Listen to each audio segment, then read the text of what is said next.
Sekali lagi shalom. Shalom. Shalom.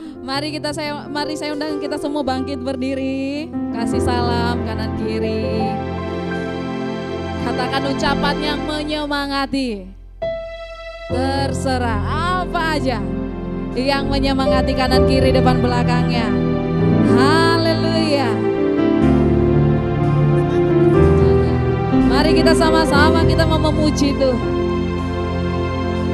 Yes. Mari kita siapkan hati kita untuk menyembah Tuhan. Mari kita satu di dalam doa. Tuhan Yesus, terima kasih, kami sungguh bersyukur ada di tengah-tengah gerejamu saat ini. Terima kasih Tuhan. Kami tahu itu semua karena anugerah Tuhan yang terus baru, yang melimpah di dalam hidup kami. Terima kasih Tuhan Yesus. Terima kasih. Kami percaya Engkau hadir di tengah-tengah kami Tuhan. Engkau melawat setiap kami. Pribadi, lepas pribadi mengalami perjumpaan dengan Tuhan. Terima kasih Tuhan Yesus. Terima kasih. Ibadah kami saat ini kami mau persembahkan seutuhnya untuk Tuhan.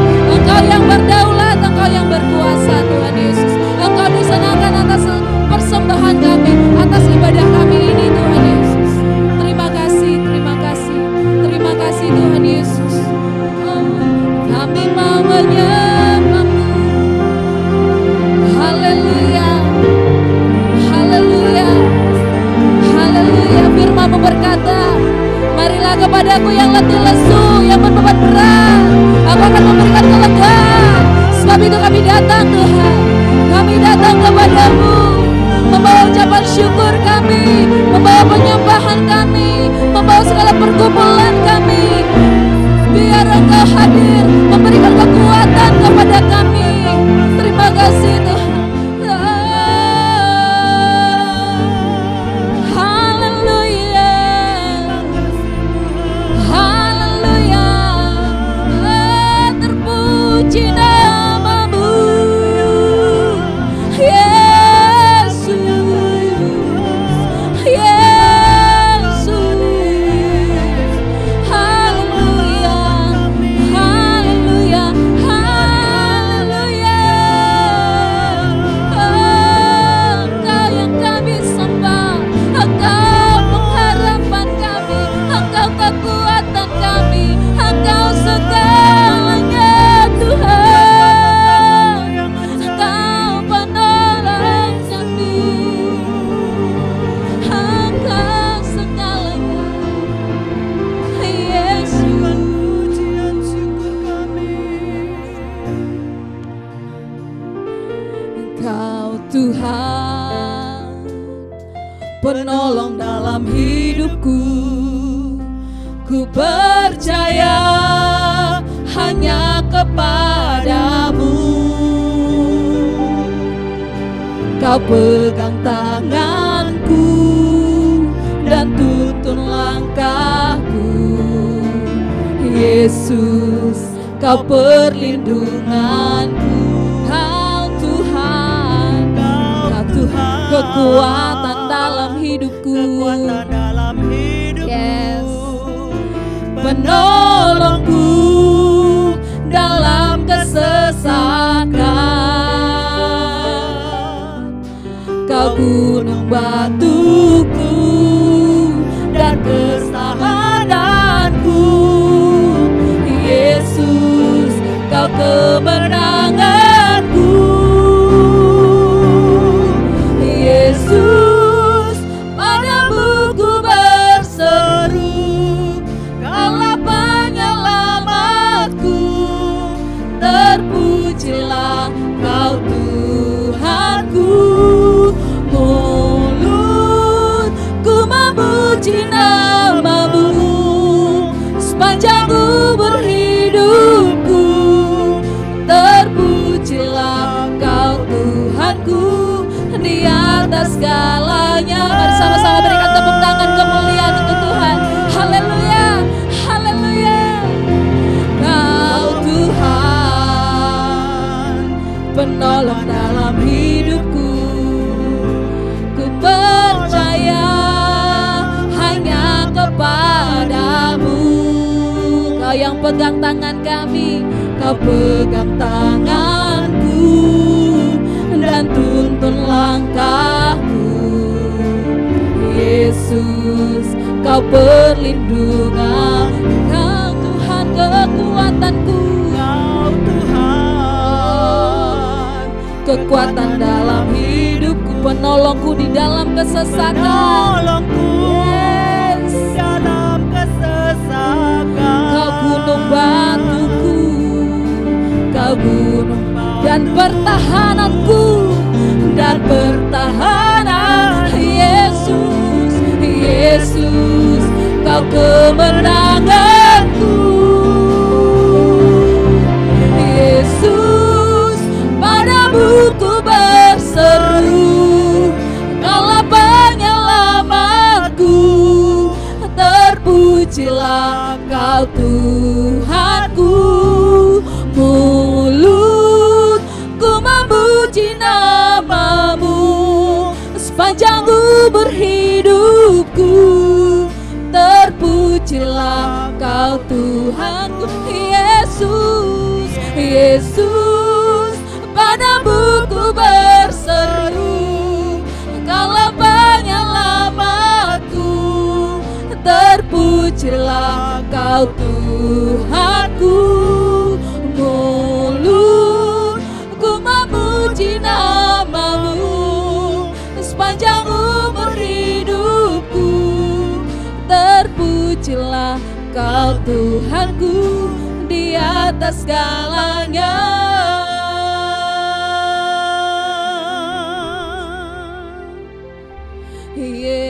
Yesus, Padamu ku berseru, Kaulah penyelamatku. Terpujilah Kau Tuhanku. Mulutku memuji nama-Mu sepanjang umur hidupku. Terpujilah Kau Yesus, Yesus, padamu ku berseru, Kaulah penyelamatku. Terpujilah Kau Tuhanku. Mulutku memuji nama-Mu sepanjang umur hidupku. Terpujilah Kau terpujilah Kau Tuhanku. Ku memuji nama-Mu sepanjang umur hidupku. Terpujilah Kau Tuhan. Mulutku memuji nama-Mu sepanjang umur hidupku. Terpujilah Kau Tuhanku di atas segalanya.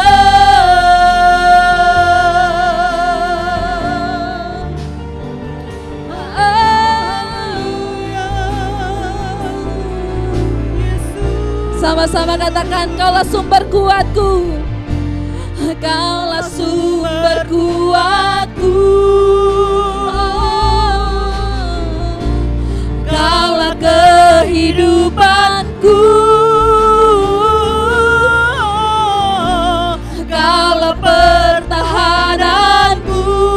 Ku percaya padamu, Ku percaya padamu. Kaulah kekuatanku, Kaulah sumber kuatku. Kaulah kehidupanku Tuhan, Kaulah kehidupanku. Kaulah pertahananku.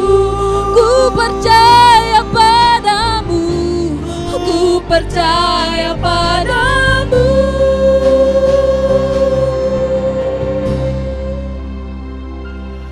Yesus, padamu ku berseru, Kaulah penyelamatku. Terpujilah Kau Tuhanku. Mulutku memuji nama-Mu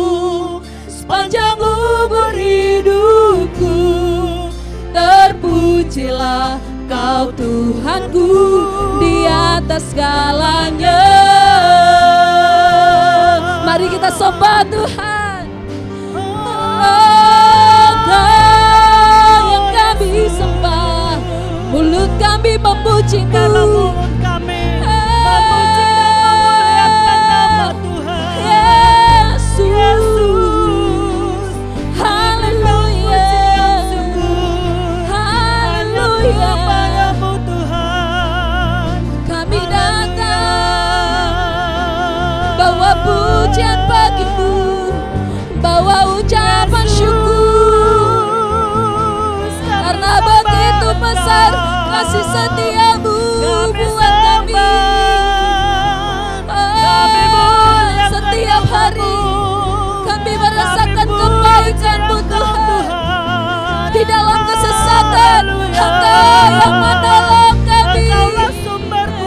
Di dalam pergumulan kami Engkau Allah yang memberi pertolongan bagi kami.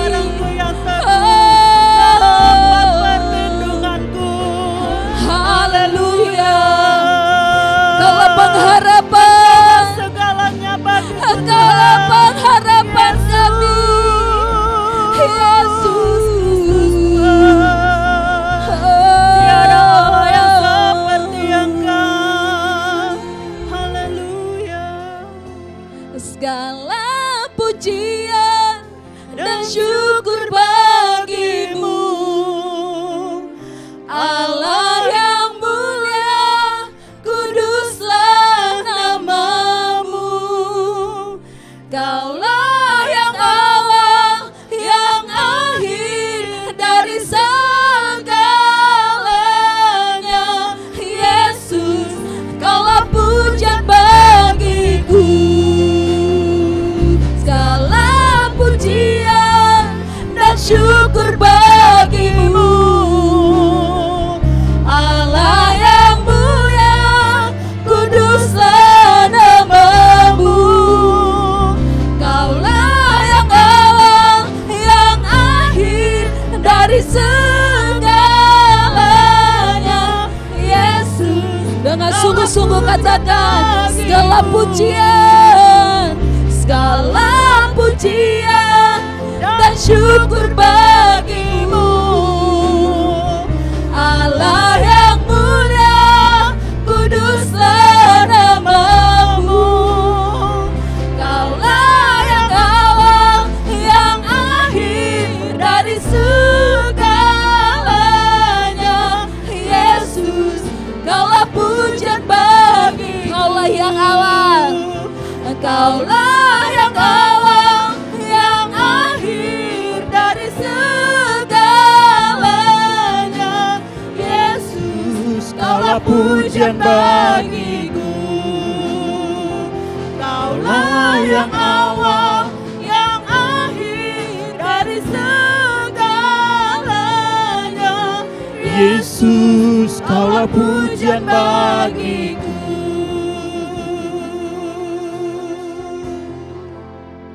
Terpujilah Engkau Tuhan Yesus Kristus, Kepala Gereja yang sempurna. Engkau yang berdaulat atas segala sesuatu. Engkau yang paling berkuasa. Engkau Allah Maha Ada, Engkau Allah Maha Kuat. Engkau Allah kami, Allah Immanuel, yang menyertai kami setiap saat, setiap waktu, setiap hari.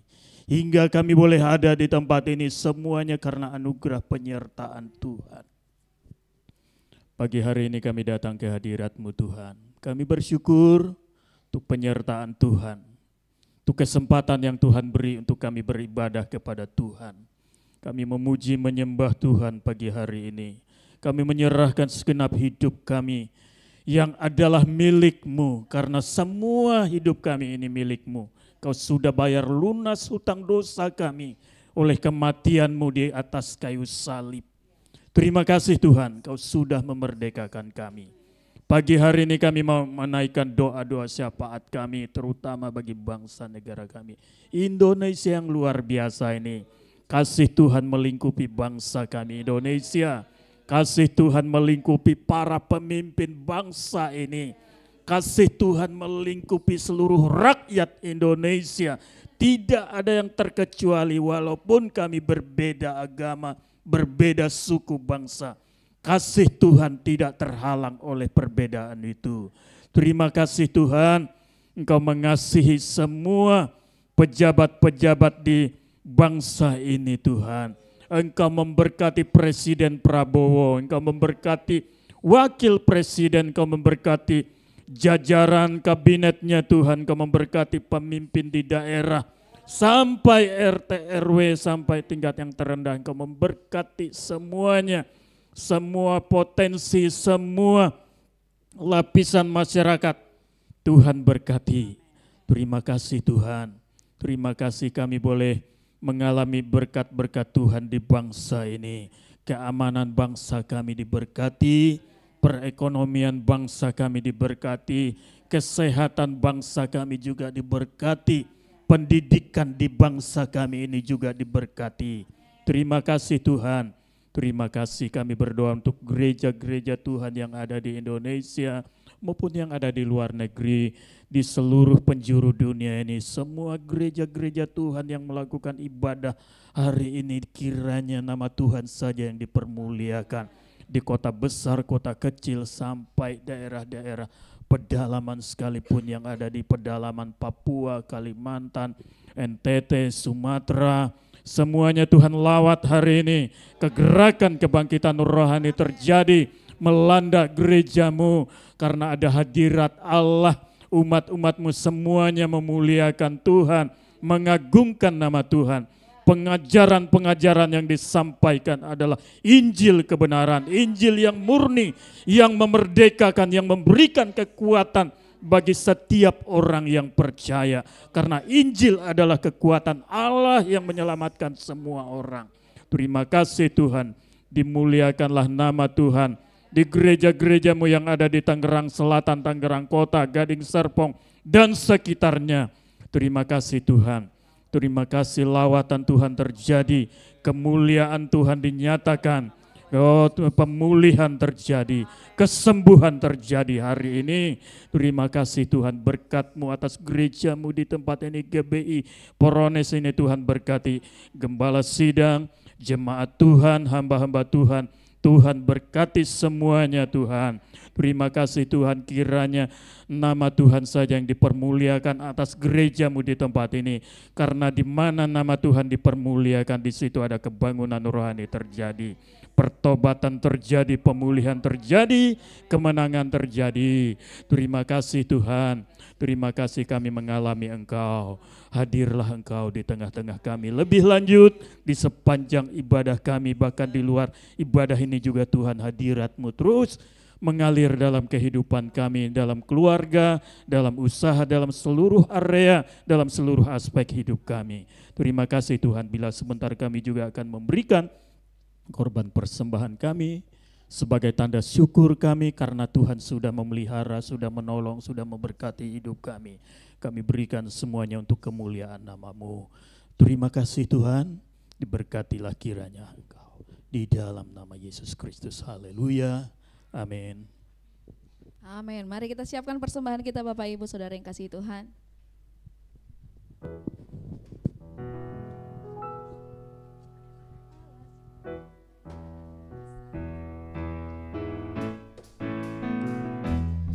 Haleluya.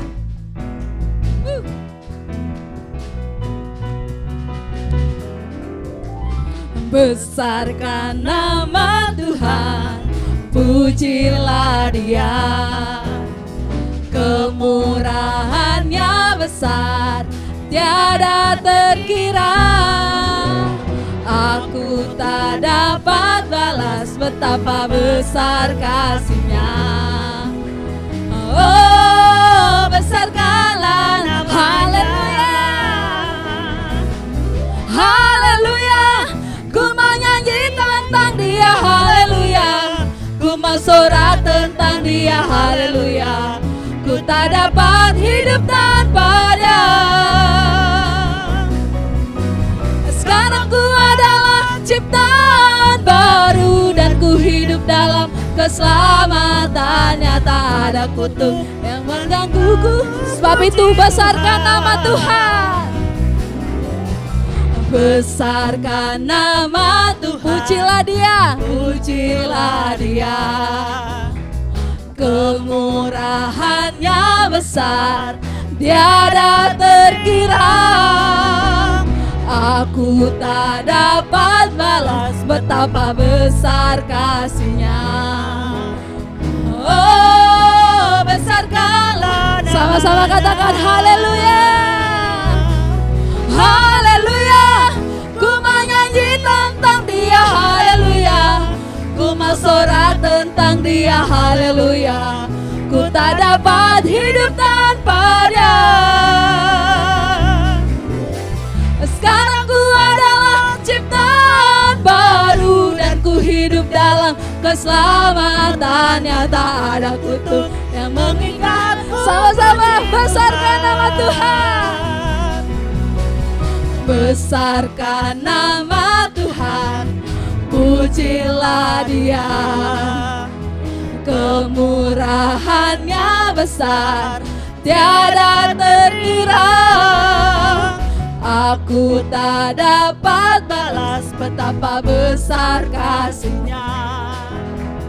Oh, besarkanlah nama, oh besarkanlah namanya. Oh, besarkanlah namanya. Oh, besarkanlah namanya. Haleluya. Saya melihat wajah-wajah yang bersuka cita, amin. Masih antusias memuji Tuhan? Amin. Mari sama-sama bertepuk tangan.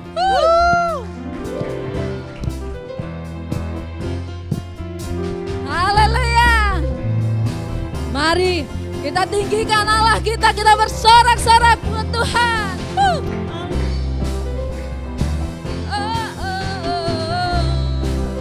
Sama-sama katakan, Allah ditinggikan dengan sorak-sorai, Allah ditinggikan dengan sangkakala, Allah ditinggikan dengan sorak-sorai. Bersoraklah bagi Tuhan, bersoraklah bagi Tuhan. Sama-sama bertepuk tangan. Allah ditinggikan dengan sorak-sorai, Allah ditinggikan dengan sangkakala, yes. Allah ditinggikan dengan sorak-sorai. Bersoraklah bagi Tuhan, bersoraklah bagi Tuhan. Biar sangkakala berbunyi, tepuk tangan puji Tuhan. Allah diagungkan, Allah diagungkan, Allah diagungkan tinggi. Allah ditinggikan Dengan sorak-sorai, Allah ditinggikan dengan yes. sangkakala, Allah ditinggikan dengan sorak-sorai. Bersoraklah bagi Tuhan, bersoraklah bagi Tuhan.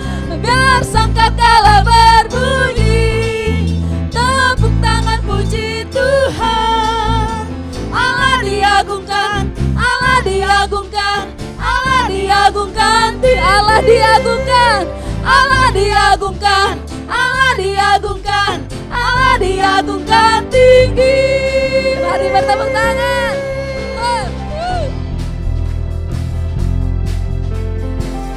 Kami mau meninggikan nama-Mu Tuhan Yesus. Haleluya. Sebab Engkau Allah yang besar, Engkau Allah yang ajaib.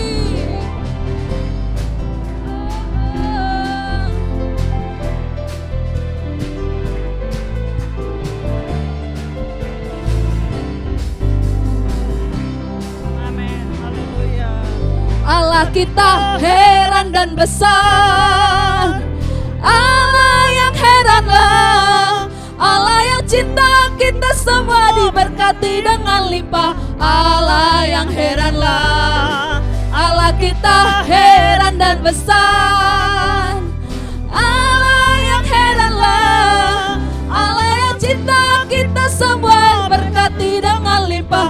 Allah yang heranlah,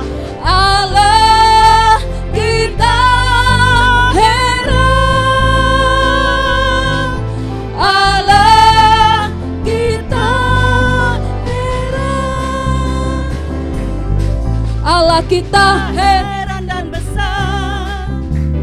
Allah yang heranlah, Allah yang cinta kita semua diberkati dengan limpah. Allah yang heranlah, Allah kita heran dan besar.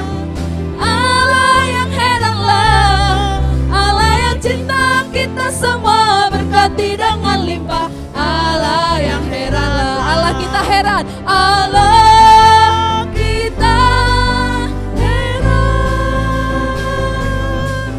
Allah kita heran. Tepuk tangan di atas ya. Allah kita heran dan besar. Amin. Allah yang heranlah, Allah yang cinta kita semua berkati dengan limpah. Allah yang heranlah, Allah kita heran dan besar. Allah yang heranlah, Allah yang cinta kita semua berkati dengan limpah. Allah yang Heranlah.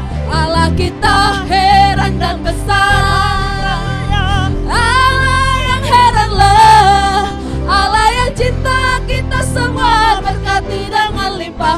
Allah yang cinta, Allah yang cinta kita semua berkati dengan limpah. Allah yang heran, Allah yang cinta, Allah yang cinta kita semua diberkati dengan limpah. Allah yang heranlah. Haleluya. Amin. Haleluya. Beri kemuliaan untuk Tuhan kita Yesus Amin. Kristus. Haleluya. Allah yang ajaib, Allah yang besar. Amin. Yes. Amin. Amin. Haleluya. Sorakan haleluya. Haleluya. Lebih kencang lagi haleluya. Haleluya. Haleluya. Haleluya. Haleluya. Silakan duduk Bapak Ibu Saudara yang kasih Tuhan. Haleluya. Saya serahkan ke Ibu Gembala.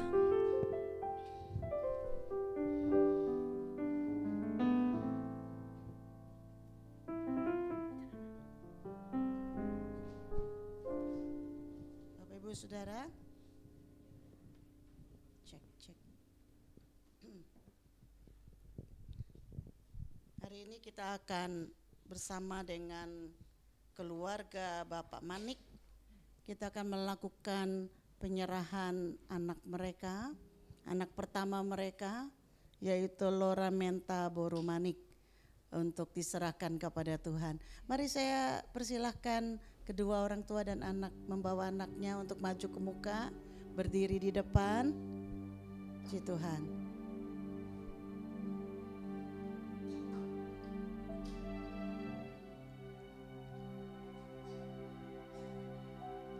Baik. Saya akan memberikan sedikit firman Tuhan untuk ini, bahwa anak adalah anugerah Tuhan bagi keluarga. Anugerah, bukan beban, tapi anugerah. Tidak ada seorang pun yang lahir atas kehendaknya sendiri. Semua orang dilahirkan dari rahim seorang perempuan yang telah dibuahi oleh seorang laki-laki, apapun dan bagaimanapun prosesnya. Oleh sebab itu secara natural orang tua lah pendidik pertama dan utama bagi anak-anaknya.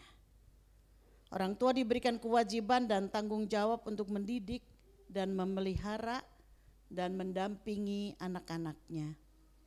Ikatan keluarga bukan hanya dibangun atas dasar komitmen bersama, tetapi juga oleh kewajiban dan tanggung jawab bersama. Saya akan dasari dari Efesus pasal yang ke-6 ayat yang ke-4, mengatakan demikian.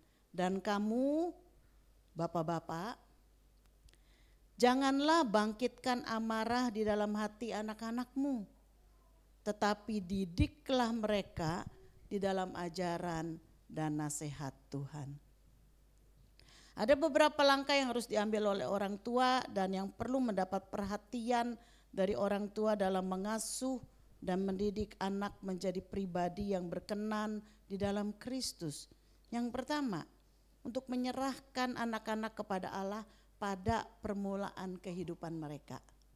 Ya, itu dalam Lukas 2 ayat 22 dikatakan, dan ketika genap waktu pentahiran menurut hukum Taurat Musa, mereka yaitu Yusuf dan Maria membawa Yesus ke Yerusalem untuk menyerahkannya kepada Tuhan.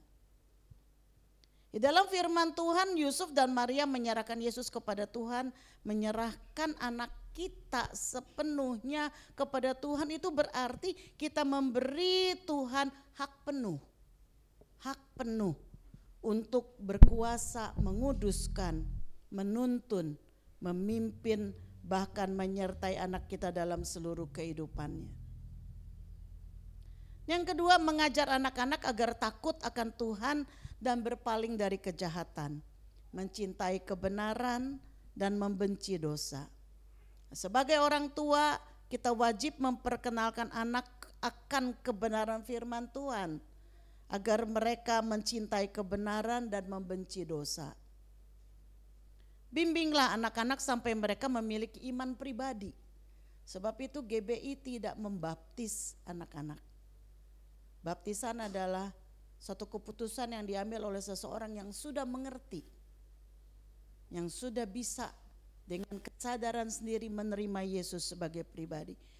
GBI hanya menyerahkan anak-anak. Tetapi sejak saat ini dan seterusnya sampai dia menyerahkan secara pribadi hidupnya kepada Tuhan, maka orang tua membimbing mereka di dalam iman sampai kepada iman pribadi yang nanti dia akan peroleh di dalam baptisan air pada saat dia sudah dewasa.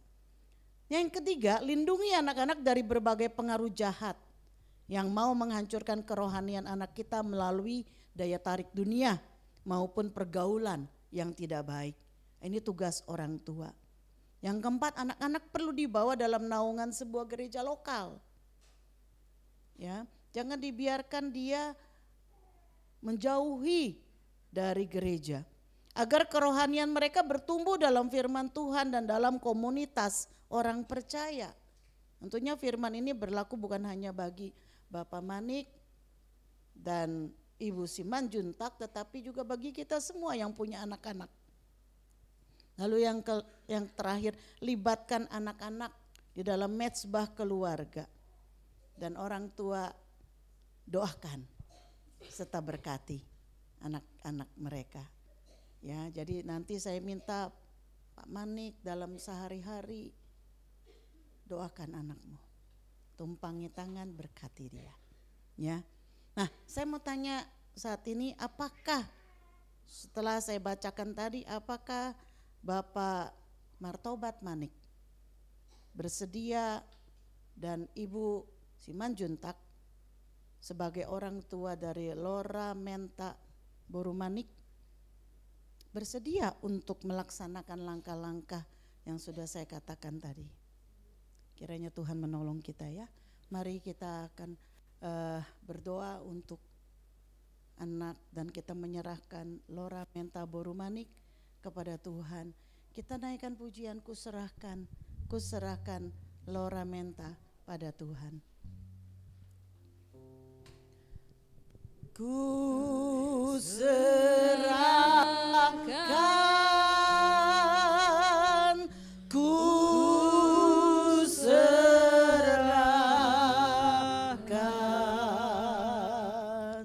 Lora Menta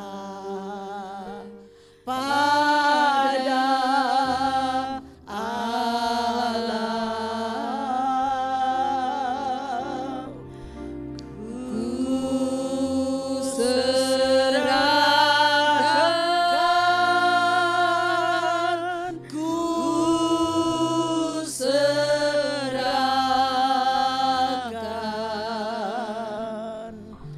Lora Menta pada Allah. Sidang jemaat, arahkan tanganmu dan berkatilah akan anak kita ini. Bapa, saat ini kami datang kepadamu. bersama dengan seluruh jemaat-Mu di tempat ini.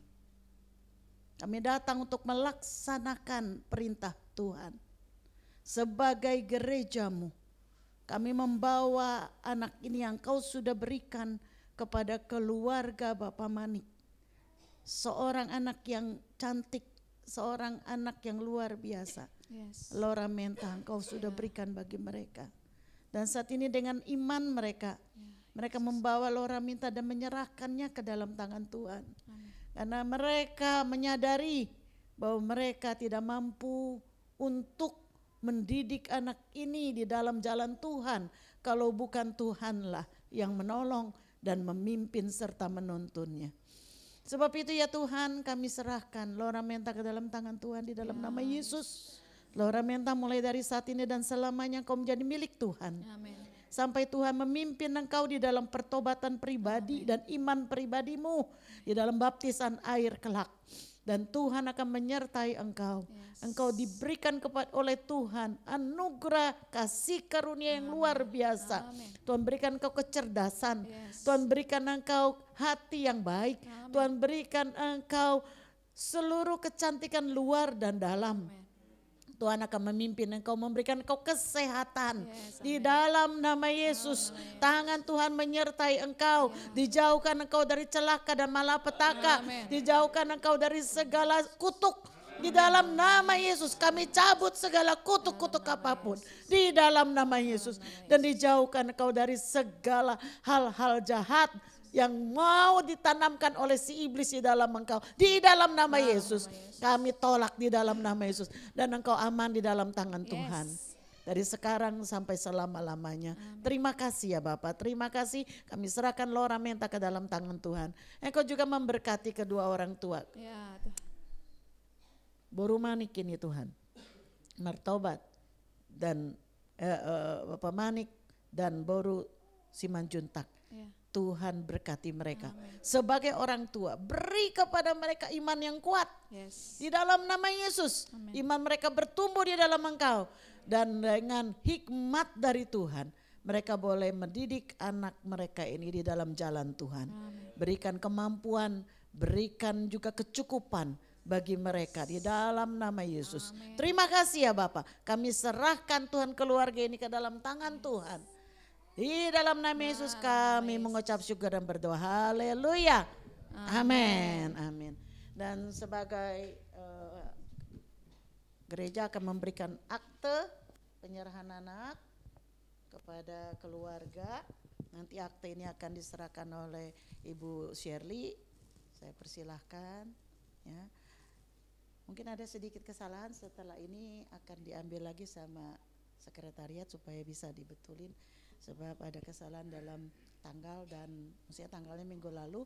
Dan nama Ibu Boru Musia Simanjuntak ada salah ketik, dikatakan Boru Manik, nanti setelah ini dibetulin dulu ya. Oke, silakan diberikan.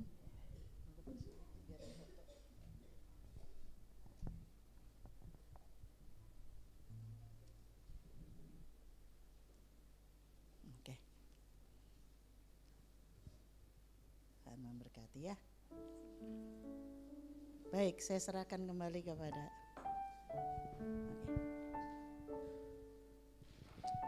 Haleluya. Mari kita sama-sama siapkan hati kita untuk mendengarkan kebenaran firman Tuhan. Terima kasih Tuhan Yesus untuk kasih yang terindah yang Tuhan berikan. Terima kasih untuk pengorbanan-Mu bagi setiap kami. Engkau menghendaki semua orang diselamatkan. Terima kasih untuk keselamatan yang Tuhan berikan bagi setiap kami. Dan pakai setiap kami Tuhan Yesus, boleh menjadi berkat dimanapun kami berada. Sebab itu perlengkapi kami dengan firman-Mu Tuhan. Perlengkapi setiap kami.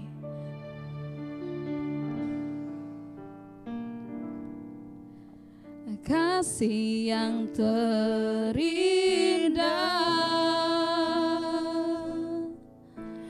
telah ku terima,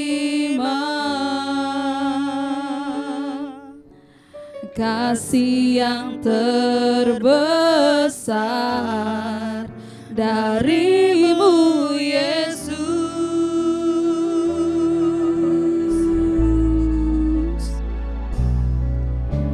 Bukan karena kebaikanku, bukan karena hebatku, namun oleh anugerah kemurahan-Mu Tuhan. Engkau baik, Engkau baik, sungguh baik bagiku. Engkau mulia, Engkau mulia, mulia nama-Mu Yesus.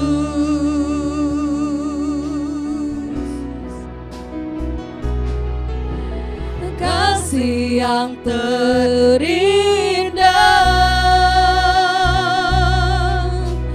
telah ku terima, kasih yang terbesar, kasih yang terbesar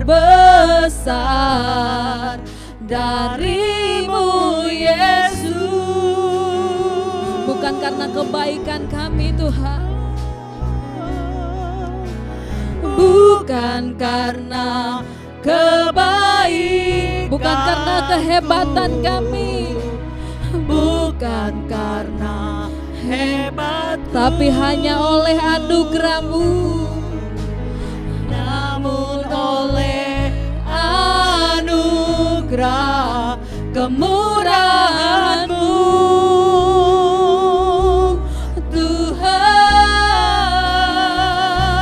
Engkau baik, Engkau baik, sungguh baik bagiku. Engkau mulia, Engkau mulia, mulia nama-Mu Yesus. Engkau baik, Engkau baik, sungguh baik bagiku. Engkau mulia, Engkau mulia, mulia nama-Mu Yesus. Mulia nama-Mu Yesus. Mulia nama-Mu Yesus.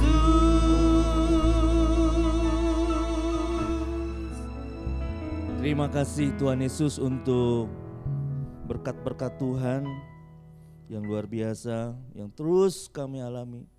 Terima kasih Tuhan. Biar segala pujian, ucapan syukur kami boleh berbau harum di hadapan Tuhan. Sebentar kami mau belajar kebenaran firman Tuhan. Mari Roh Kudus beri kami pemahaman dan tuntun kami untuk memahami, bahkan untuk menjadi pelaku-pelaku firman Tuhan. Mari Roh Kudus ambil alih dan bekerjalah di tempat ini, dan kami akan lihat hal-hal yang luar biasa terjadi. Perubahan-perubahan kehidupan kami yang terus dari hari ke hari membawa kami hidup berkenan di hadapan Tuhan. Dalam nama Yesus kami siap diberkati Tuhan. Amin. Shalom. Haleluya, terima kasih. Saya ucapkan kepada Ibu Gembala yang memberikan kesempatan kepada saya untuk menyampaikan firman Tuhan. Tema khotbah hari ini tentang pertobatan. Ini tema yang luar biasa, ya. Jadi kita harus betul-betul memahami. Karena pertobatan ini berkaitan dengan keselamatan Bapak Ibu.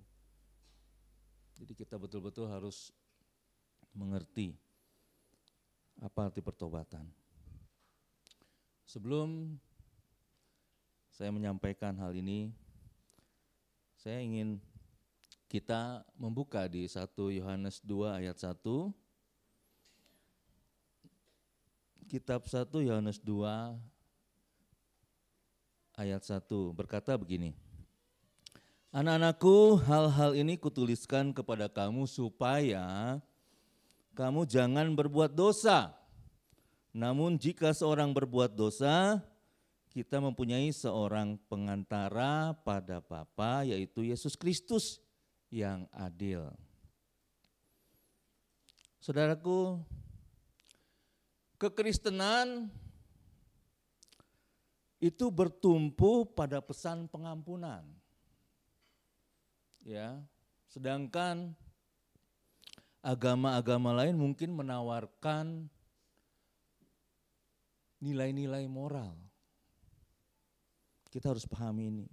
Mereka mungkin menawarkan metode untuk membantu kita memperbaiki hidup kita. Ya. Jadi membuat kita merasa seperti orang baik. Seperti apa?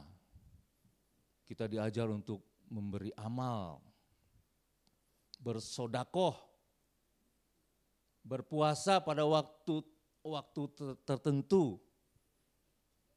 Juga ada ajaran yang menganjurkan kita untuk mengasingkan diri ke satu tempat untuk bertapa, untuk keluar dari keramaian.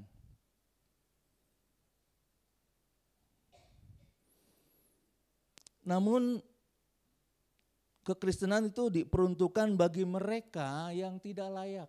Ini hebatnya kekristenan. Bagi siapa lagi? Bagi mereka yang terhilang. Bagi siapa lagi? Bagi mereka yang tersandra. Dan bagi mereka yang berdosa. Yang sepakat dengan saya katakan amin. Kekristenan adalah untuk orang-orang yang perlu mendengar bahwa mereka bisa diampuni. Amin. Agama-agama lain tidak menawarkan itu.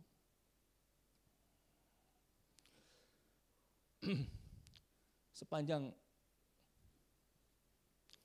pujian dari awal tadi,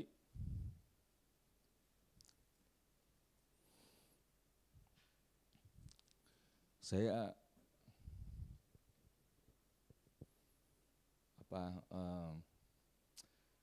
merasakan betul hadirat Tuhan sehingga tidak terasa saya menangis.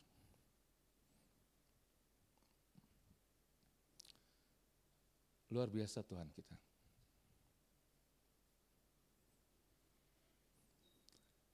Dari awal hingga akhir, Injil adalah tentang apa yang Allah lakukan, bukan tentang apa yang harus kita lakukan, Bapak Ibu. Sekali lagi, Injil adalah tentang apa yang Allah lakukan, bukan tentang apa yang harus kita lakukan. Allah dengan rahmat-Nya yang besar, yang membuat kita, memberikan kepada kita satu keinginan untuk apa? Untuk ingin diampuni.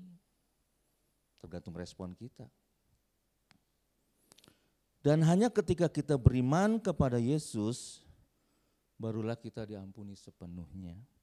Ketika kita datang kepadanya dalam pertobatan dan iman, kita dapat melihat ke belakang. Kita sudah meninggalkan dosa-dosa kita dan kita mengatakan bahwa kita diselamatkan dari hukuman dosa.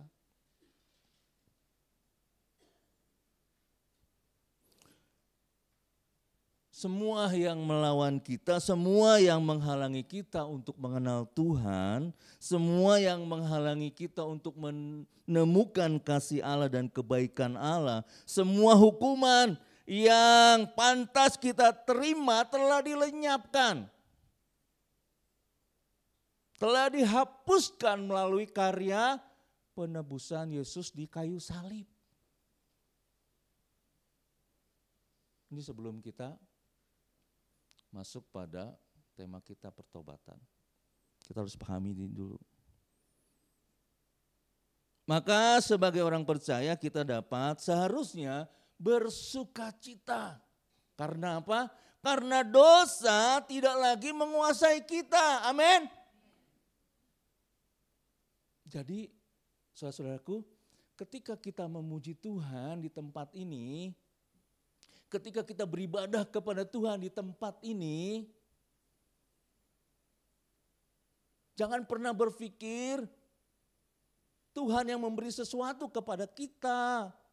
Tetapi ketika kita datang ke tempat ini, kita justru mempersembahkan sesuatu kepada Tuhan, yaitu apa? Hidup kita. Ucapan syukur kita kepada Tuhan. Jadi ekspresikan itu dalam pujian penyembahan. Silakan Anda angkat tangan. Anda lari-lari. Puji Dia. Di tempat ini enggak ada, tapi di gereja lain banyak. Memuji Tuhan gini aja. Enggak ada ekspresi. Enggak ada ucapan syukur. Jahat sekali kita. Sementara kita ingin diberkati, minta berkat. Tetapi kita untuk memuji Dia saja, kita masih hitung-hitungan.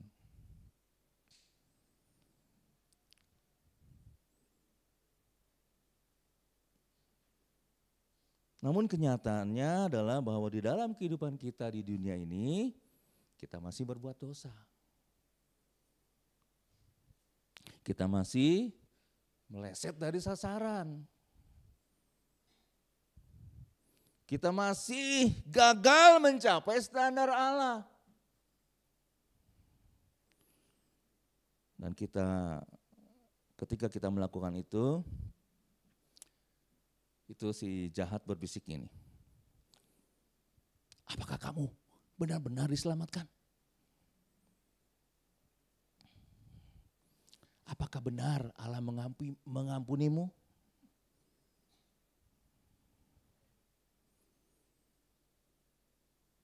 Kerjaan si jahat ya seperti itu, mendakwa kita setiap hari.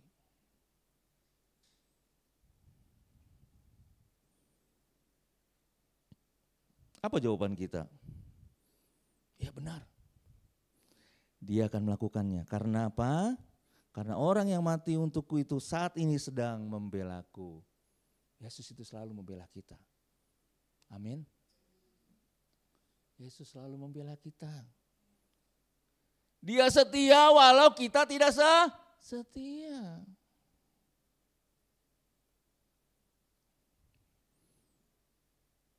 Yohanes menulis begini, supaya kamu jangan berbuat dosa lagi. Tadi kita sudah baca.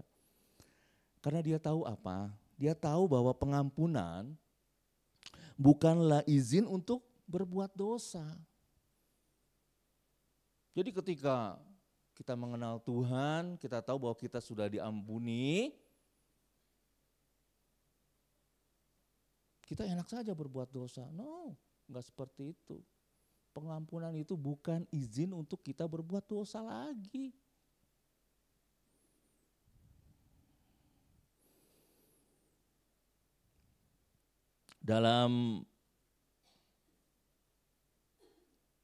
Pada itu Yesus menggarisbawahi perlunya atau pentingnya pertobatan setiap hari. Yohanes 13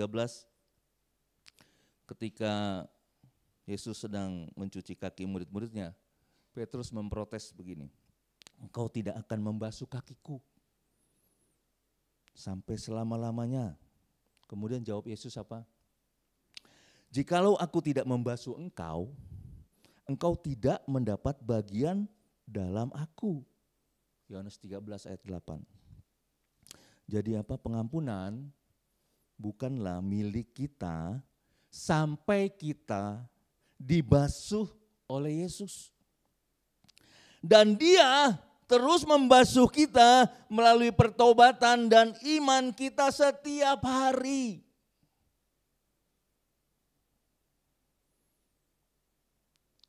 Dia membasuh kita setiap hari. Jadi satu hari nanti ketika saudara dan saya diangkat ke surga dan diselamatkan dari kehadiran dosa. Namun sampai pada hari besar itu tiba, kehidupan kita haruslah merupakan satu perjalanan pertobatan. Kita telah diselamatkan, kita akan diselamatkan. Namun untuk saat ini hari demi hari kita diselamatkan ketika kita bertobat dan kembali kepada Yesus. Jadi pentingnya pertobatan setiap hari. Oke, kita lanjut ke tema kita. Pertobatan. Roma 12 ayat 2 mengatakan begini. Janganlah kamu menjadi serupa dengan dunia ini, tetapi berubahlah oleh pembaharuan budimu, sehingga kamu dapat membedakan manakah kehendak Allah, apa yang baik, yang berkenan kepada Allah, dan yang sempurna. Jadi pertobatan adalah inti dari kehidupan Kristen yang sejati. Banyak orang mengira pertobatan hanya terbatas meninggalkan dosa saja. Tetapi di dalam Roma 12 ayat 2 ini mengatakan, Paulus mengajar kepada kita bahwa pertobatan itu melibatkan transformasi, menyeluruh dari cara berpikir, berucap dan bertindak. Jadi tidak hanya dipanggil, kita tidak hanya dipanggil untuk menjauh dari dosa, tetapi juga mengalami perubahan batin yang mendalam. Jadi seluruh keberadaan kita berubah. Berubahlah oleh pembaruan budimu. Nah, kata berubahlah itu dalam bahasa aslinya dikatakan metafor atau metamorfosis. Pernah belajar biologi? Ya, itu dia. Ya, jadi berubah bentuk atau ditransformasi. Ingat lagu Persahabatan bagai kepompong. Apa lagi? Merubah ulat menjadi kupu-kupu. Itu metamorfosis. Berubah bentuk. Ya, itu menggambarkan perubahan dari kita orang-orang yang berdosa sedemikian diproses Tuhan menjadi sesuatu yang indah. Ya. Dan keindahan kita itu dinikmati oleh orang-orang. Gitu loh maksudnya dari metamorfosis itu, berubah bentuk. Ya. Oke. Kemudian ada pertobatan palsu, juga ada pertobatan setiap hari. Pertobatan palsu gimana nih maksudnya? Itu mengulang kesalahan kita. Tidak ada perubahan, bahkan tidak ada penyesalan. Membenarkan kesalahan kita, menyalahkan orang lain, mencari orang lain untuk memihak kepada kita dalam kesalahan kita. Udah tahu salah, tapi dia yang paling merasa paling benar. Ada gak orang seperti itu? Ada. Bahkan untuk melegitimasi kesalahannya, waduh bahasanya, dia bisa mengambil orang lain. Benar gak apa yang aku lakukan? Gitu. Itu bertobat? Enggak, itu pertobatan palsu itu. Kemudian pertobatan setiap hari. 1 Yohanes 1 ayat 1 Yohanes pasal 1 ayat 8. Jika kita berkata bahwa kita tidak berdosa, maka kita menipu diri kita sendiri dan kebenaran tidak ada di dalam kita. Jadi tidak akan pernah kita itu lepas dari dosa dan kesalahan dalam tiap harinya. Makanya perlu kita bertobat setiap hari. 1 Yohanes 1 ayat 10 mengatakan begini. Jika kita berkata bahwa kita tidak ada berbuat dosa, maka kita membuat Dia, Tuhan kita, menjadi pendusta dan firman-Nya tidak ada di dalam kita. Jadi pertanyaannya, siapa yang dalam seminggu ini tidak melakukan dosa? Tolong angkat tangannya. Berani? Enggak berani. Jadi perlu pertobatan setiap hari. Ya. Jadi pertobatan sesungguhnya itu apa sih? Pertobatan sesungguhnya adalah sikap kita untuk berbalik. Sikap dimulai dari cara berpikir, cara berucap, cara bertindak kita berbalik 180 derajat kepada Tuhan. Pikiran dan hati kita ya di dalam dunia ini biasa tertuju kepada 3 sumber dosa. Lanjut.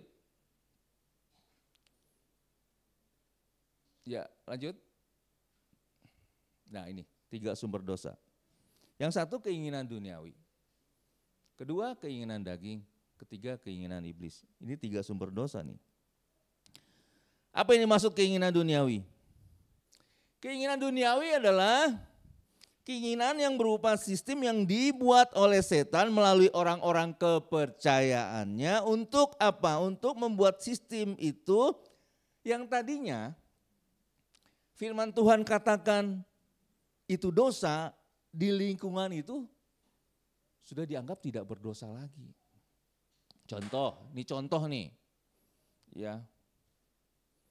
Mungkin saudara-saudara sekalian, Bapak Ibu pernah mengalami atau pernah melihat setiap Natal di rumah itu tersedia mulai dari aqua, bir bintang, wine, sampai minuman-minuman keras lainnya. Kalau kita tanya kenapa? Kok sedia semua? Enggak apa-apa Om, setahun sekali. Hati-hati.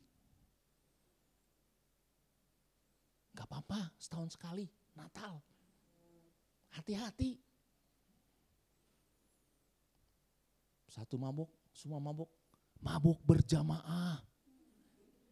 Natal. Sebotol minuman. Aduh, luar biasa.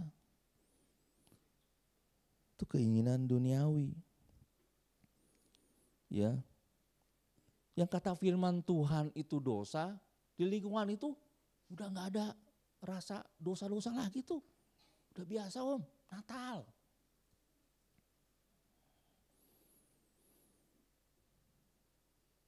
Semoga di tempat ini gak ada nih ya. Ini nih ada kasus gini. Dia mabuk dulu sebelum dia melayani Tuhan. Ada gak di tempat ini? Semoga gak ada ya. Tidak ada. Amin, amin. Haleluya.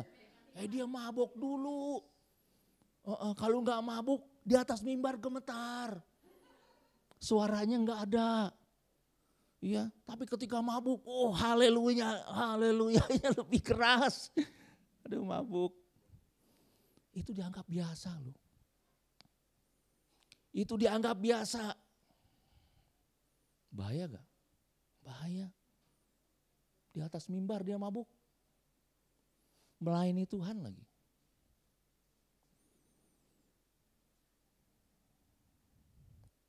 Kemudian contohnya apa lagi? Hamil di luar nikah.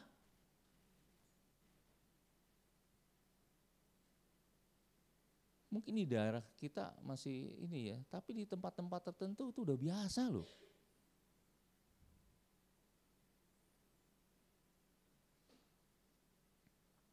Menikah dengan sesama jenis. Saya lihat di YouTube di Thailand begitu disahkan bahwa hukum di sana mengizinkan orang-orang sesama jenis menikah, ratusan. Hai, ratusan. Itu yang menikah ratusan. Laki-laki dengan pria, wanita dengan perempuan. Ratusan yang menikah. Aduh, mengerikan loh. Dunia ini sedang lenyap dengan segala keinginannya. Wah, luar biasa. Apalagi merokok. Nggak apa-apa om, merokok. Habis makan nih asem, ya kan? Apalagi maaf kalau mau ke toilet gitu kan. Lebih temennya apa, rokok. Supaya apa? Supaya nggak asem. Dulu saya itu perokok loh. Ya, jadi saya ngerti betul. Asem nih. Nggak apa-apa sebatang aja. Daripada di toilet kan nggak enak ya, nggak ada temennya. Bener gak Pak Ajis? Ya itu dia. Aduh ampun. Itu kan di Alkitab nggak ada larangan merokok om. Aduh apa lagi. Jangan. Itu merusak tubuh kita itu. Merusak bait Allah. Buat tato. Sekarang bukannya cowok saja yang bertato. Cewek juga bertato. Di sininya tato. Di sini tato garpu sama sendok. Agen catering. Ternyata dia agen catering. Aduh ampun. Itu yang terjadi ya. Jadi hal-hal biasa itu. Kemudian ditindik hidungnya. Cowok hidungnya ditindik. Hidung sini. Ya, telinganya. Ininya ditindik juga. Itu hal-hal yang biasa. Tapi saya mau katakan, sudah banyak terjadi pergeseran. Ya, Alkitab bilang itu berdosa. Tapi lingkungan itu bilang, enggak berdosa. Dan itu terjadi. Itu terjadi apalagi hari-hari ini. Itu keinginan duniawi. Kemudian yang kedua, keinginan daging. Apa itu keinginan daging? Kalau saya boleh simpulkan bahwa keinginan daging bisa disimpulkan secara sederhana itu tindakan fasik. Ya. Keinginan daging adalah tindakan kita, sikap hidup kita yang tidak ada hubungannya sama sekali dengan Tuhan. Ya di Roma 8 ayat 6 sampai 8 mengatakan begini, karena keinginan daging adalah maut, tetapi keinginan roh adalah hidup dan damai sejahtera. Sebab keinginan daging adalah perseteruan terhadap Allah, karena ia tidak takluk kepada hukum Allah. Hal ini memang tidak mungkin baginya. Mereka yang hidup dalam daging tidak mungkin berkenan kepada Allah. Lebih lengkap lagi keinginan daging itu Bapak Ibu bisa baca di Galatia 5 ayat 19 sampai 21 itu jelas sekali. Perbuatan-perbuatan daging seperti apa. Kemudian fasik. Fasik adalah tidak ada ekspresinya tentang Tuhan. Sama sekali tidak ada. Tidak ada hubungannya dengan Tuhan. Apa yang kita buat, apa yang kita kerjakan sama sekali tidak ada hubungannya dengan Tuhan. Itu fasik ya.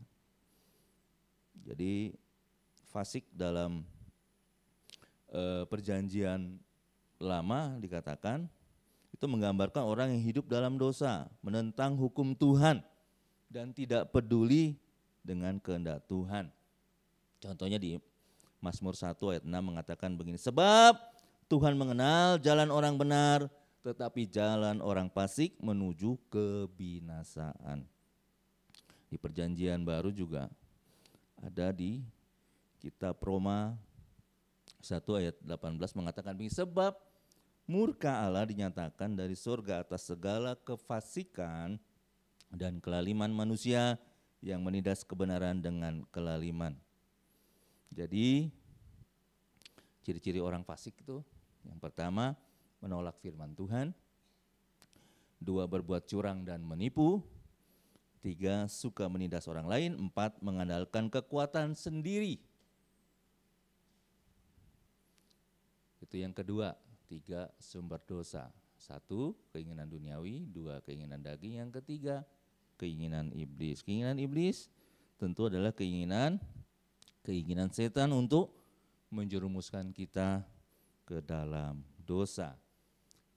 Jadi apa itu pertobatan? Pertobatan artinya pikiran kita, hati kita, kemudian menjadi tindakan kita itu berbalik 180 derajat, yang tadinya seluruh pikiran, hati kita, ya, tindakan kita tertuju kepada keinginan duniawi, keinginan daging, keinginan iblis, kemudian kita berbalik 180 derajat kepada Tuhan. Kemudian kita memiliki hubungan yang akrab dengan Tuhan, itu pertobatan. Saya mau bersaksi sedikit, ya. Mungkin saudara nggak percaya, muka begini nakal, nggak percaya ya. Ya saya lumayan juga sih, badung juga gitu loh. Saya kenal Tuhan dan saya dibaptis tuh SMP. Dalam perjalanan kekristenan saya enggak semulus yang saya bayangkan juga. Lingkungan kami lingkungan keras. Tiap hari saya lihat orang ribut, tiap hari saya lihat orang main judi. Untuk makan aja agak, artinya untuk jajan saat itu ya saya harus bekerja juga, cari uang. Ya. Jadi enggak semudah yang dibayangkan. Lingkungan sedemikian keras. Lingkungan perokok ya saya ikut merokok. SMP kelas 1 saya udah merokok. Saya berhenti merokok ketika menikah dengan istri saya, punya anak 1 dan anak saya itu terganggu paru-parunya. Nah itu saya putuskan untuk saya tinggalkan rokok. Tahun 92 saya tinggalkan rokok. Sehari 3 bungkus, saksinya istri saya itu. Gudang garam filter. Jadi saya ngerti betul tuh kalau mulut asem. Ya, karena nggak merokok, ya asem banget nih gitu kan. Saya ngerti. Ya, di sekolah juga lumayan nakal ya, lingkungan. Dulu zaman saya itu ada kayak pil anjing lah gitu ya. Pil BK gitu. Beli dari Senen, jual di sekolah. Untungnya lumayan, 15.000 bisa buat makan untuk seminggu. Kerjaan saya itu. Ya, saudara nggak bakal percaya kan? Aduh, nakal banget. Begitu sebelum merit aja udah. Ya karena lingkungannya itu. Ya, keluar masuk. Saya geli banget. Saya sampai geli banget, tahu nggak? Saya bahas ini sampai geli. Saya lihat diri saya, ya ampun kok konyol banget gitu. Ya. Sebelum saya menikah sama istri saya, tuh kerjaan saya apa? Uang gaji ya, itu habis buat apa? Masuk klub malam. Gila gak? Bapak Ibu gak nyangka kan? Saya bergaul dengan orang yang salah.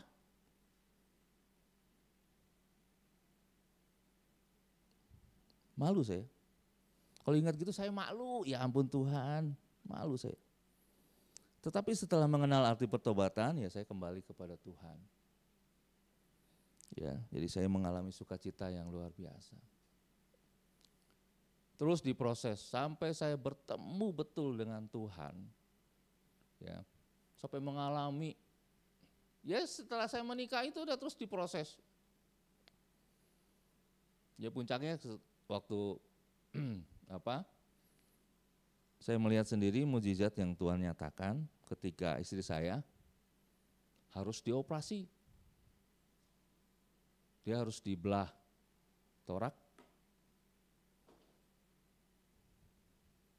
dibelah dadanya, tumornya diangkat gitu loh, tumor 9 cm kali 6 kali 5.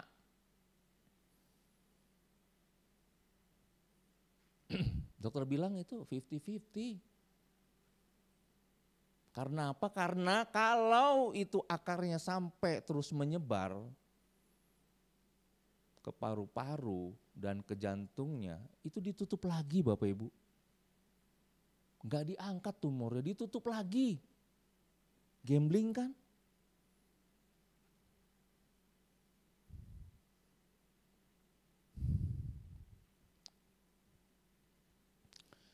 Itu yang saya lihat luar biasa Tuhan.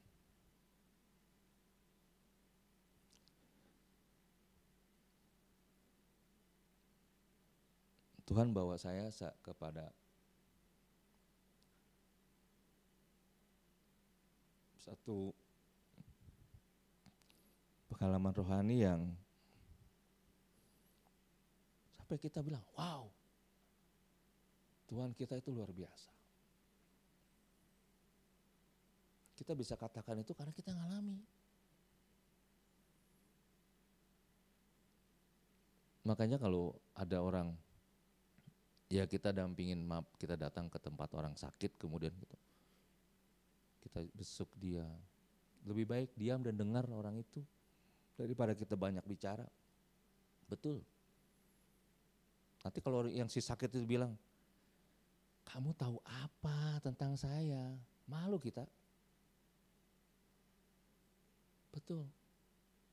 Tapi apa yang kami alami membentuk kami juga boleh mengerti bahwa oh, ini bagian dari proses Tuhan. Sehingga ketika kami melayani atau mendampingi orang sakit, kita ngerti bahwa kami pun juga pernah pernah mengalami hal itu. Itu hebatnya Tuhan kita. Oke, kita lanjut. Ada kisah di Lukas 15 ayat 11 sampai 32 tentang anak bungsu yang terhilang. Ya, ini kisah yang menarik ini. Saudara dapat bayangkan ada seorang yang kaya memiliki 2 anak, sulung dan bungsu, kemudian si bungsu meminta jatah dia kepada ayahnya. Ayahnya beri. Ayahku minta warisanku ayah. Orang tuanya beri.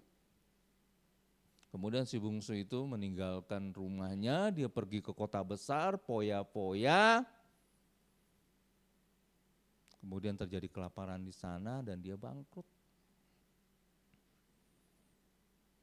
Sampai akhirnya semua yang ada habis sampai dia kelaparan.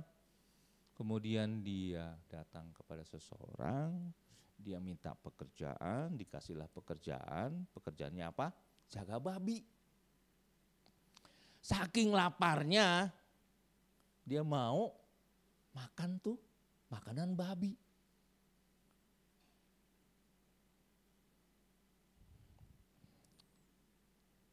Saya ingin mau katakan begini, betapa sulitnya kehidupan ketika kita jauh dari Tuhan.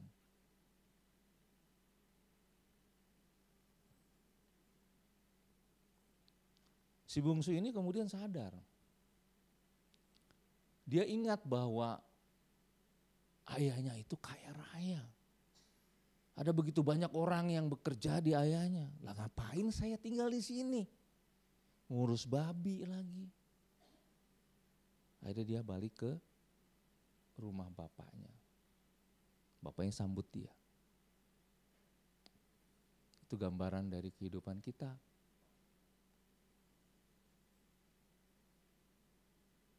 Tuhan itu selalu membuka lebar-lebar tangannya untuk kita bisa datang kepada Dia. Persoalannya sebesar apa sih dosa Bapak Ibu? Sehingga sulit sekali untuk datang kepada Tuhan. Padahal kalau kita masih mempertahankan dosa kita, siap-siap tuh kita akan selalu mengalami kesulitan dalam hidup. Betapa sulitnya kehidupan ketika kita jauh dari Tuhan. Jadi mengapa kita harus bertobat? Lanjut. Jadi mengapa kita harus bertobat? Yesaya 33 ayat 11 mengatakan begini.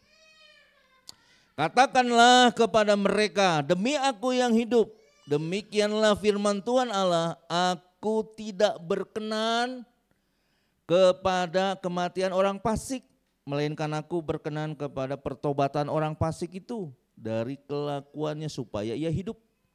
Bertobatlah, bertobatlah dari hidupmu yang jahat itu. Mengapakah kamu akan mati, hai kaum Israel? Jadi apa yang harus kita buat dalam langkah pertobatan ini? Menurut Yehezkiel 33 ayat 11, kita bisa lihat Allah meminta kita untuk apa? Bertobat. Pada waktu itu Allah berkata kepada Yehezkiel untuk berbicara kepada orang Israel, karena pada waktu itu orang-orang Israel sudah menyimpang. Ya. Mereka hidup dalam dosa, hidup dalam penyembahan berhala, dan Allah minta mereka bertobat. Bertobat. Dan indahnya dari ayat ini berkata begini, aku berkenan kepada pertobatan orang fasik itu. Nah, itu yang luar biasa. Ya. Jadi selalu Tuhan itu membuka lebar-lebar tangannya. Untuk apa? Untuk menerima kita.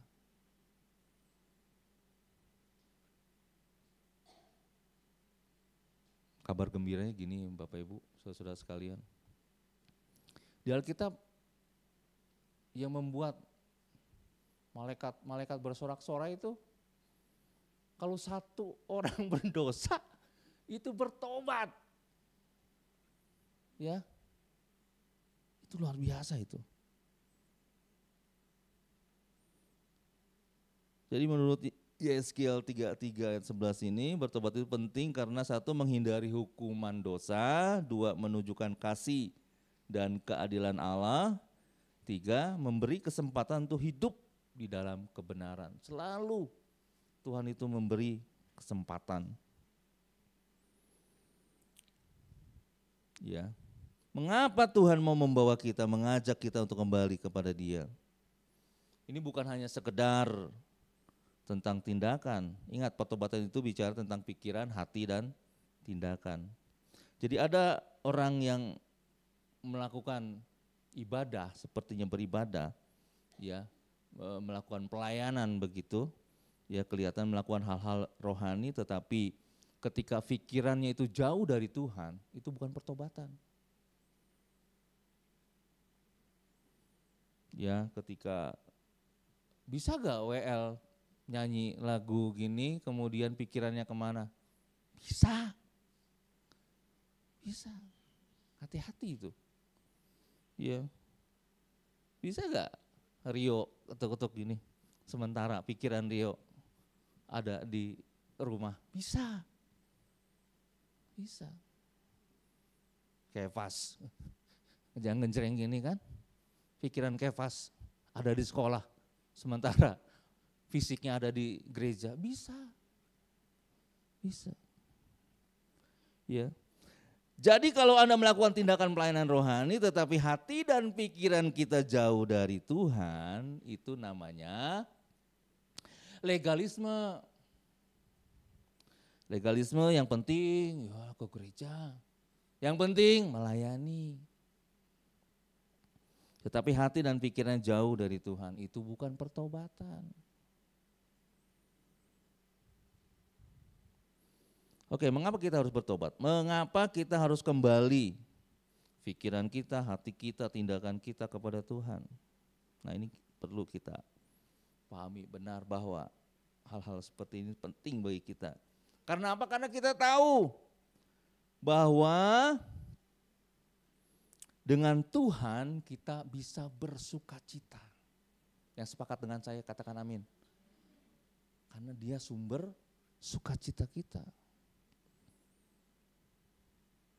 Jadi tidak ada orang yang hidup bersukacita melimpah ya ketika orang itu tidak hidup di dalam Tuhan, itu bohong. Bohong itu. Ya. Saudara bisa punya uang banyak. Saudara punya jabatan tinggi. Tetapi kalau saudara tidak datang kepada Tuhan, pikiran, hati tidak dekat dengan Tuhan, itu tidak akan mungkin ada sukacita. Saya berani jamin. Untuk itu mengapa kita harus datang kepada Tuhan? Karena Tuhan itu adalah sumber sukacita kita. Ini berarti kita harus mengakui dan sadar bahwa kita adalah orang-orang berdosa, ya, yang bersalah kepada Tuhan, jadi kita harus datang kepada Tuhan. Oke, apa yang harus kita lakukan dalam langkah kita dalam pertobatan? Mari kita lihat di Mazmur 51 ayat 1 sampai 5. Ini kisah tentang pertobatan Raja Daud ketika Raja Daud itu jatuh ke dalam dosa perzinahan, ya. Mazmur 51 ayat 1 sampai 5 mengatakan begini. Untuk pemimpin biduan, Mazmur dari Daud. Ketika Nabi Nathan datang kepadanya setelah ia menghampiri Batseba, kasihanilah aku ya Allah menurut kasih setiamu, hapuskanlah pelanggaranku menurut rahmatmu yang besar, bersihkanlah aku seluruhnya dari kesalahanku dan tahirkanlah aku dari dosaku. Sebab aku sendiri sadar akan pelanggaranku, aku senantiasa bergumul dengan dosaku. Hal pertama dari Mazmur 51 ayat 1 sampai 5 ini, ya, yang juga menjadi panduan kita. Apa yang harus dilakukan di dalam pertobatan ini? Yang pertama kita harus bertobat dalam pikiran kita. Apa ini maksud bertobat dalam pikiran kita? Kita harus mengerti betul tentang dosa-dosa kita. Di ayat 5 mengatakan, sebab aku sendiri sadar akan pelanggaranku, aku senantiasa bergumul dengan dosaku. Di langkah pertama kita harus mengerti tentang dosa kita. Persoalannya, kita sendiri enggak ngerti kita. Siapa yang tahu siapa kita sebetulnya? Oh, aku sendiri, enggak. Kita sebetulnya enggak ngerti siapa kita. Kalau kita mengerti siapa kita akan menyayangi diri kita. Kita tidak akan pernah melakukan hal-hal yang melanggar firman Tuhan. Ternyata kita sendiri enggak ngerti siapa kita. Yang ngerti kita siapa? Tuhan yang menciptakan kita.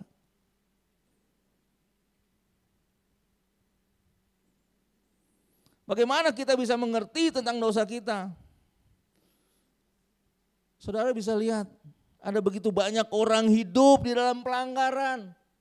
Ada begitu banyak orang hidup di dalam dosa dan mereka parahnya menikmati dosa itu. Satu kali di klub malam, saya tanya, kenapa melakukan pekerjaan ini? Dia manggil saya adik. Dek, saya terpaksa melakukan ini.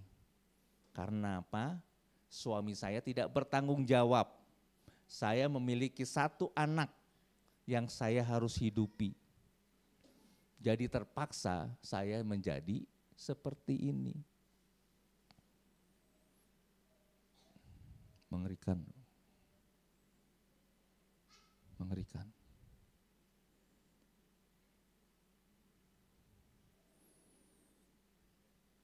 Suka nggak suka, dia menikmati pekerjaannya.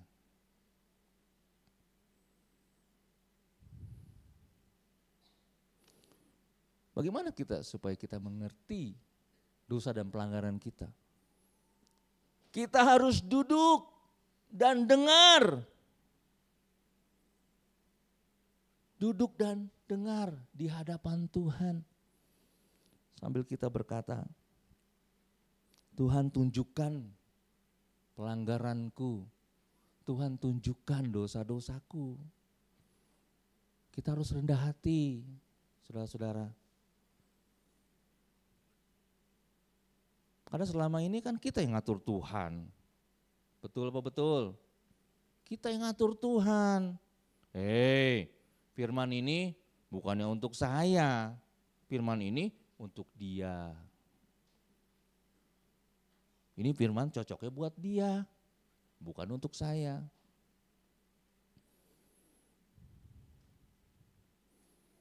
Supaya kita mengerti dosa dan kesalahan kita, mari kita rendahkan diri kita di hadapan Tuhan. Kita duduk dan kita dengar. Tuhan tunjukkan kesalahanku, Tuhan tunjukkan dosa-dosaku. Jadi Daud sadar betul, ya, dia datang kepada Tuhan. Sebab aku sendiri sadar, itu di ayat 5. Ketika dia sadar, ya, dia tahu tuh, dia tahu merendahkan diri. Oh, dia tahu dosa-dosanya seperti itu. Dia menangis di hadapan Tuhan. Dia tidak dapat berbuat apa-apa. Tuhan tunjukkan. Akhirnya Tuhan tunjukkan. Kemudian langkah yang kedua, di ayat 3 berkata gini, kasihanilah aku ya Allah menurut kasih setiamu, hapuskanlah pelanggaranku menurut rahmatmu yang besar. Yang kedua, akuilah itu di hadapan Tuhan kalau memang itu dosa, kalau memang itu kesalahan. Kita harus mengakui. Ya, persoalannya kita nggak jujur. Kita seringkali tidak mengakui kesalahan kita. Kita tidak mengakui dosa-dosa kita. Oke, lanjut. Satu kali ada pencuri tertangkap. Ya. Pencuri tertangkap. Dan dia hanya menyesal ketika dia tertangkap. Dia tidak pernah menyesal dengan perbuatan-perbuatannya. Saya jamin tuh pencuri itu pasti mencuri lagi. Dan itu banyak kejadian seperti itu. Makanya ada istilah residivis. Dia melakukan berulang-ulang. Karena enggak pernah dia menyesal dengan perbuatannya. Dia menyesal hanya waktu ditangkap. Iya, kalau dia ketahuan baru dia. Tadi langkah pertama mengerti, pahami dosa, kemudian akui dosa. Langkah kedua itu bicara mengenai hati kita, perasaan kita. Ya. Kasihanilah aku ya Allah menurut kasih setiamu, hapuskanlah pelanggaranku menurut rahmatmu yang besar. Kita harus akui itu. Lanjut.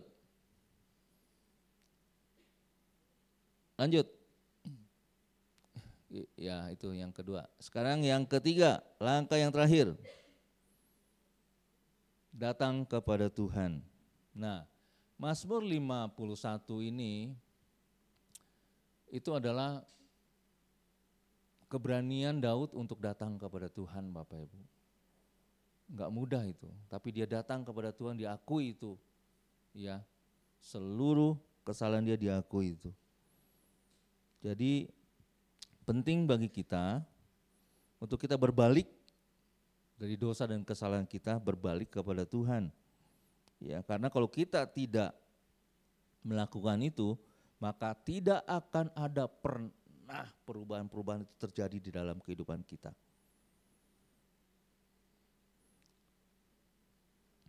Karena apa? Karena saudara dan saya tidak akan pernah mampu mengubah diri kita. Yang mampu merubah diri kita adalah Tuhan dengan respon kita yang baik terhadap firman Tuhan. Itu penting, harus kita ketahui. Nah, ini hal lain yang perlu juga kita tahu bahwa ketika kita datang kepada Tuhan, ya, kita sungguh-sungguh harus meninggalkan dosa itu. Ketika diketemukan ada perempuan sedang berbuat kedapatan berbuat zina di Yohanes 8, ya, itu apa yang Tuhan katakan kepada perempuan itu? Yohanes 8 ayat 11b mengatakan begini, lalu kata Yesus, aku pun tidak menghukum engkau. Pergilah dan jangan berbuat dosa lagi, mulai dari sekarang. Jadi kita harus tahu bahwa ketika kita melakukan dosa, kita datang kepada Tuhan, kita bertobat, Tuhan ingin kita jangan melakukan dosa lagi. Tapi itu enggak mudah. Hal apa yang harus kita lakukan supaya kita menjadi kuat dan tidak melakukan dosa lagi? Yohanes 15 ayat 2 berkata begini, setiap ranting padaku yang tidak berbuah dipotongi dan setiap ranting yang berbuah dibersihkannya supaya ia lebih banyak berbuah. Jadi kita harus melekat kepada pokok anggur itu, dibersihkan. Dibersihkan sakit gak? Sakit.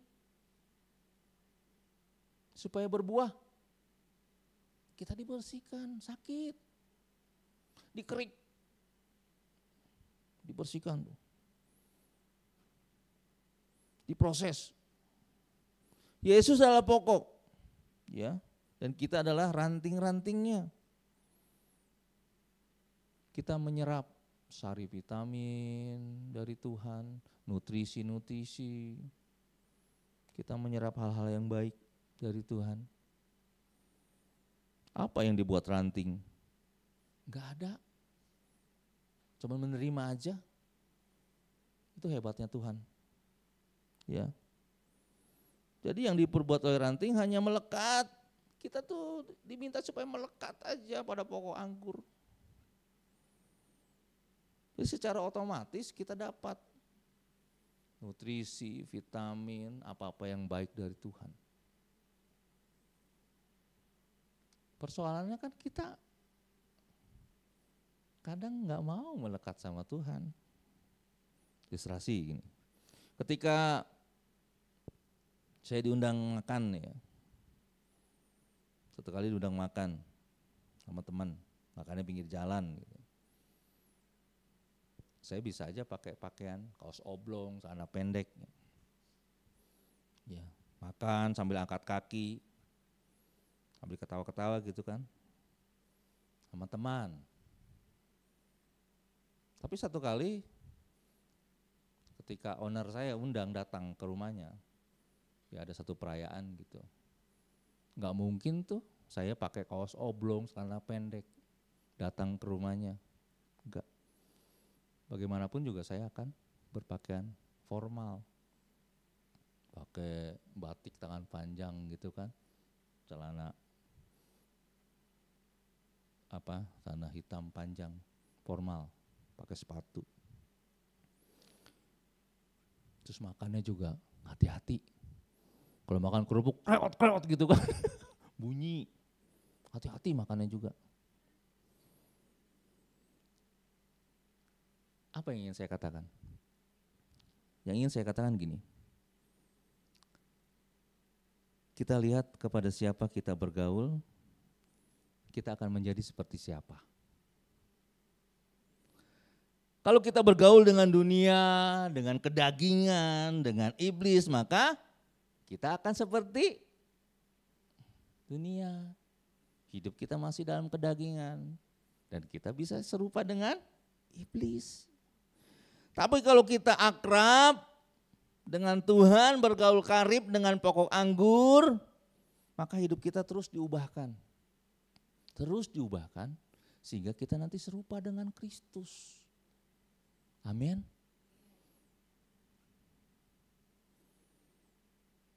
Dari pola pikir duniawi ke pola pikir ilahi. Dari hidup dalam dosa ke hidup dalam kekudusan. Dari hidup balas dendam, ya kita ke kehidupan kasih karunia. Ya karena dunia kan ngajarin gitu, jahat harus dibalas dengan jahat, gitu kan dunia. Tapi kalau kita berubah terus berubah, Kita diajar apa? Diajar untuk mengasihi musuh kita, bahkan berdoa bagi mereka yang menganiaya kita. Matius 5 ayat 44. Lanjut. Yang terakhir. Jadi 3 hal yang perlu juga diperhatikan dalam pertobatan. Yang pertama Tuhan Yesus, yang kedua tekad yang kuat untuk berubah, yang ketiga komunitas yang membawa hidup kita kepada Tuhan. Sekali lagi, yang pertama Tuhan Yesus. Yang kedua, kita harus punya tekad yang kuat untuk berubah. Yang terakhir, komunitas yang membawa hidup kita kepada Tuhan. Amin. Ini penting bagi kita. Oke, saya undang pemain musik.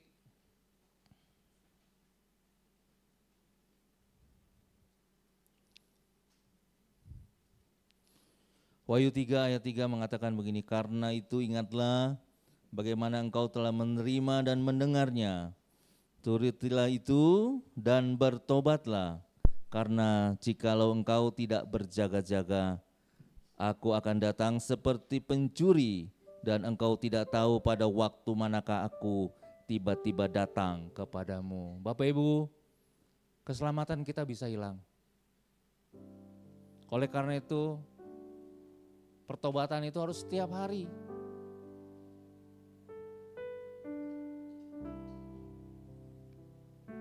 Jangan dianggap remeh. Kita tidak akan pernah tahu kapan kita dipanggil Tuhan, Bapak Ibu. Saudara-saudara sekalian. Ketika kita sedang berjudi, menang banyak pula lagi. Tahu-tahu kita kena serangan jantung. Saya jamin kita masuk neraka.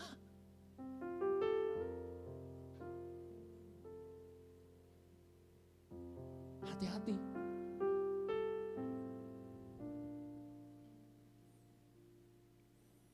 Apakah kita masih memiliki pola fikir duniawi?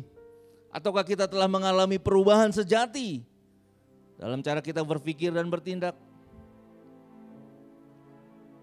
Pertobatan sejati bukan hanya meninggalkan dosa, tetapi mengalami pembaharuan pikiran yang terus-menerus oleh firman Tuhan. Saat kita membiarkan Roh Kudus bekerja di dalam hidup kita, kita akan semakin serupa dengan Kristus.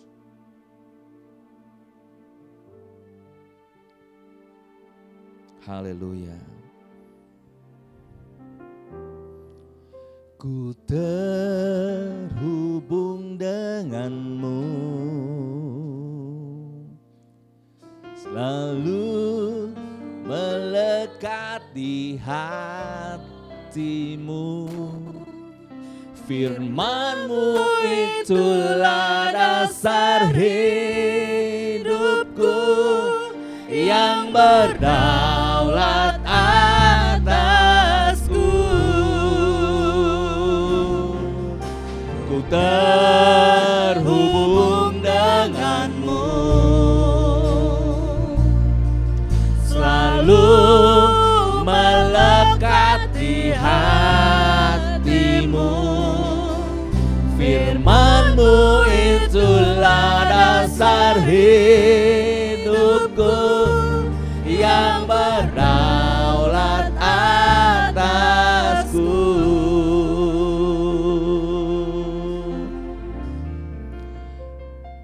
Saudaraku, saya tidak tahu seberapa besar dosa atau kesalahan Bapak Ibu, sehingga itu menghalangi kita untuk datang kepada Tuhan. Hari ini kita diperintahkan firman Tuhan untuk bertobat. Datanglah kepada Dia. Datanglah kepada Dia. Kita harus mengerti dosa kita. Kita akui itu di hadapan Tuhan dan datang kepada Dia.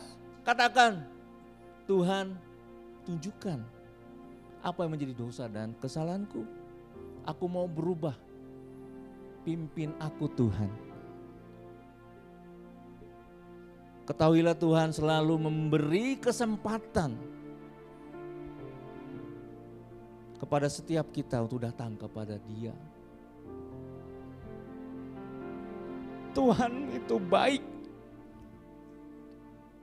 Tuhan terlalu baik bagi kita. Kalau ini waktunya datang kepada Dia, katakan aku berdosa Tuhan. Aku berdosa kepada Bapa, aku berdosa kepada surga. Hari ini aku datang kepadamu. Aku mohon ampun.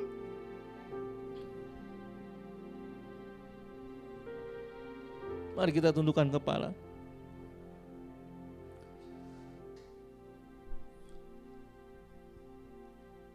Bapa yang baik di dalam sorga, kami bersyukur atas firman-Mu yang mengajar kami tentang pertobatan sejati. Tolong kami agar tidak hanya berubah secara lahiriah, tetapi kami mengalami perubahan dalam pikiran dan hati kami. Bentuklah kami sesuai dengan kehendak-Mu, agar hidup kami mencerminkan kemuliaan-Mu. Dalam nama Yesus kami sudah berdoa dan bersyukur. Amin.